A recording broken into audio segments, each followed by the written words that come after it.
Hai Diari, apa kabarmu hari ini? Hari ini aku ingin bercerita tentang seorang perempuan yang pernah bekerja sebagai cleaning service atau CS di tempatku bekerja. Pada dasarnya sih, apa yang terlihat padanya tidak ada yang benar-benar mencolok. Biasa saja, karena semua CS di lembaga ini menggunakan seragam, sehingga mereka tidak terlihat berbeda antara satu dengan lainnya. Namun bagiku dia terasa berbeda. Selama kurang lebih 1 dekade aku mengabdi di sini, baru kali ini kutemui CS yang menyenangkan dalam berkomunikasi. Beliau ramah, hormat dan santun kepada semua orang yang bekerja, tanpa pandang bulu. Setidaknya itu kesan yang kudapat. Secara berkala, setiap CS akan di-rolling di bagian-bagian yang berbeda dalam institusi ini, atau tergantung dari hasil evaluasi atau mungkin catatan yang kurang baik dari pihak pengguna, sehingga ia akan dipindah tanpa menunggu waktu selesainya. Singkat cerita, si ibu CS baru ini pun kukenal. "Bu, ada sampah tak yang mau dibuang?" tanyanya pada suatu hari. Saya agak kaget juga, soalnya tidak biasanya ada CS yang bertanya begitu. "Tidak ada Ji Bu, terima kasih. Baru Ki pindah ke sini," tanyaku. "Iya, perkenalkan nama saya Murni, nama samaran. Siapa tahu mau Ki menjahit baju, saya juga biasa permak-permak baju. Boleh kontak saya di Bu," katanya dengan ramah. Akhirnya kami berkenalan dan berlanjutlah cerita-cerita perkenalan itu. Setiap hari, ia akan datang ke ruanganku dan bertanya hal yang sama. "Adakah sampah tak yang mau dibuang?" Lalu kupercayakan kunci ruanganku kepadanya agar ia bisa dengan mudah masuk membersihkan dan membuang sampah-sampah yang ada tanpa perlu bertanya lagi. Pada suatu pagi, kudapati ruangan belum tersapu dan sampah masih di tempatnya. Sedikit bertanya-tanya ku dalam hati. Tidak biasanya, kemana ya Bu Murni? Sampai ketika staf lain datang dan kutanyai. Lalu ia mengabari bahwa motor Bu Murni dicuri dari parkiran kemarin sore. "Innalillahi wa inna ilaihi rajiun," ujarku spontan. Tak lama kemudian Bu Murni datang dengan mata sembab. "Bu, mohon maaf, saya tidak bisa membersihkan hari ini. Karena mau ke kantor polisi melaporkan motorku yang hilang." Padahal di bawah bagasi motor itu ada kunci kantor dan ruangan-ruangan yang menjadi tanggung jawabnya untuk dibersihkan. Hal yang membuatnya makin merasa bersalah karena tidak bisa bekerja seperti biasa. "Iya Bu, tidak apa-apa. Semoga motor tak segera didapat kembali. Sabar Ki. Kalaupun tidak kembali, semoga Allah mengganti dengan yang jauh lebih baik," kataku menyabarkannya. Ya, peristiwa kehilangan motor biasa terjadi di area kantor. Minimnya penjagaan, mudahnya akses orang keluar masuk tanpa dipantau, CCTV yang tidak diamati adalah beberapa alasan yang kemungkinan menjadi sebab peristiwa ini sering berulang. Namun baru kali ini korbannya adalah seorang CS. Begitulah. Saat takdir sudah berbicara, tidak pandang siapapun itu. Musibah ya musibah.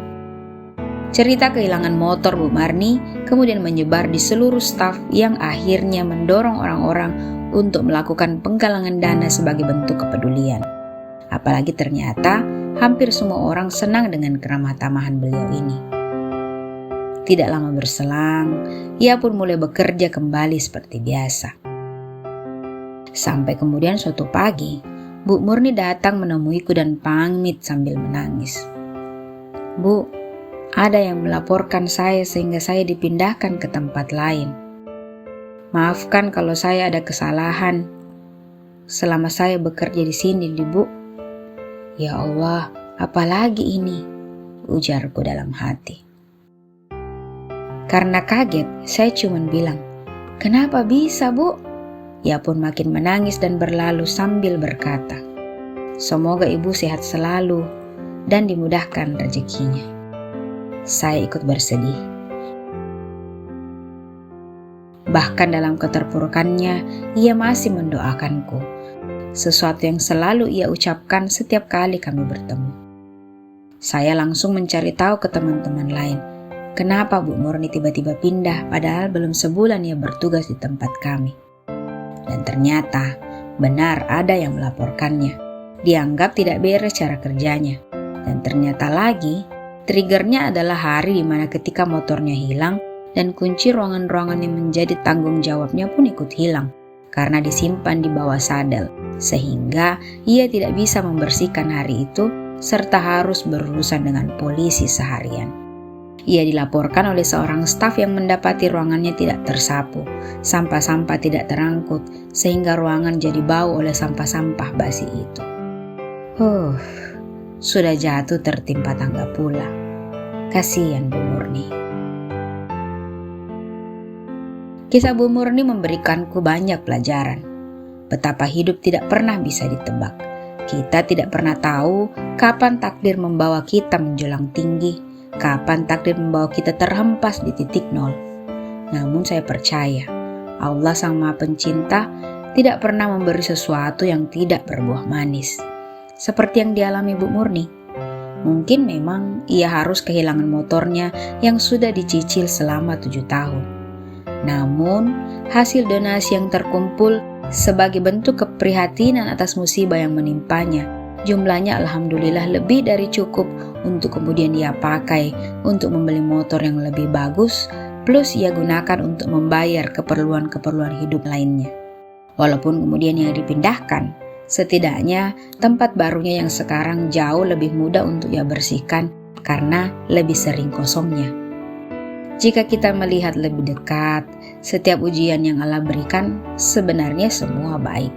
Hanya kadang proses untuk melewatinya yang sulit.